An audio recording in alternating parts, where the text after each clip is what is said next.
Red chicken chops ಹೇಗೆ ಮಾಡೋದು ಅಂತ ನೋಡೋಣ. ಫಸ್ಟು ಒಂದು ಬಾಣಲಿನಲ್ಲಿ ಎಣ್ಣೆ ಹಾಕ್ಕೊಂಡಿದ್ದೀನಿ. 5-6 ಸ್ಪೂನ್ ಎಣ್ಣೆ ಹಾಕ್ಕೊಂಡಿದ್ದೀನಿ. ಇದಕ್ಕೆ ಅರ್ಧ ಸ್ಪೂನ್ ಸೋಂಪು ಕಾಳು, ಚಕ್ಕೆ, ಲವಂಗ ಮತ್ತು ಹಸಿಮೆಣ್ಸಿನ್ಕಾಯಿ ಹಾಕ್ಕೊಂಡಿದ್ದೀನಿ, ಕರಿಬೇವು ಸೊಪ್ಪು.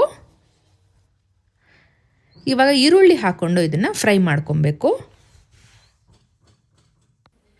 ನಾನಿಲ್ಲಿ 2 ಈರುಳ್ಳಿನ ತೊಗೊಂಡಿದ್ದೀನಿ. ಇವಾಗ ಟೊಮ್ಯಾಟೊ ಹಾಕ್ಕೊಂಡು ಇದಕ್ಕೆ ಸ್ವಲ್ಪ ಉಪ್ಪು ಹಾಕ್ಕೊಂಡು ಇದನ್ನು ರೋಸ್ಟ್ ಮಾಡ್ಕೋಬೇಕು. ಸ್ವಲ್ಪ ಸಾಫ್ಟ್ ಆದಮೇಲೆ ಇವಾಗ ತೊಳೆದಿರೋ ಚಿಕನ್ನ ತೊಗೊಂಡಿದ್ದೀನಿ.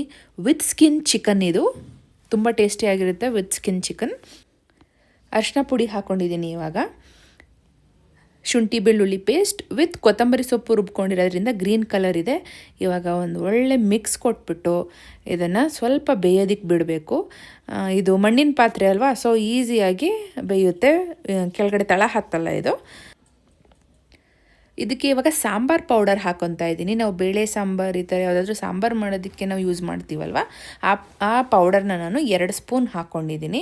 ಸೊ ಇದು ನಿಮಗೆ ರೆಡ್ ಕಲರ್ ಕೊಡುತ್ತೆ, ತುಂಬ ಚೆನ್ನಾಗಿ ರೆಡ್ ಕಲರ್ ಕೊಡುತ್ತೆ. ಇದ್ರ ಬದಲು ನೀವು ರೆಡ್ ಚಿಲ್ಲಿ ಪೌಡರ್ ಮತ್ತು ಧನಿಯಾ ಪುಡಿ ಎರಡೂ ಹಾಕೊಬೋದು. ಮತ್ತು ರುಚಿಗೆ ತಕ್ಕಷ್ಟು ಉಪ್ಪನ್ನು ನೋಡಿ ನೀವು ಮತ್ತೆ ಕರೆಕ್ಟ್ ಮಾಡ್ಕೊಬೇಕು. ಸ್ವಲ್ಪ ಕಾಳು ಮೆಣಸಿನ ಪುಡಿ ಹಾಕ್ಕೊಂಡಿದ್ದೀನಿ ನಾನಿಲ್ಲಿ.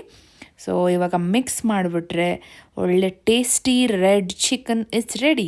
ಇವಾಗ ಇದನ್ನು ಚೆನ್ನಾಗಿ ಬೆಂದಿದೆಯಾ ಅಂತ ನೋಡಿಬಿಟ್ಟು ಕವರ್ ಮಾಡಿಬಿಡಿ. ಸೊ ಇದನ್ನು ಡ್ರೈ ಆದರೂ ಮಾಡ್ಕೊಬೋದು, ಸ್ವಲ್ಪ ಗ್ರೇವಿ ಏನಾದರೂ ಮಾಡ್ಕೊಬೋದು ಚಪಾತಿ ಜೊತೆಗೆ.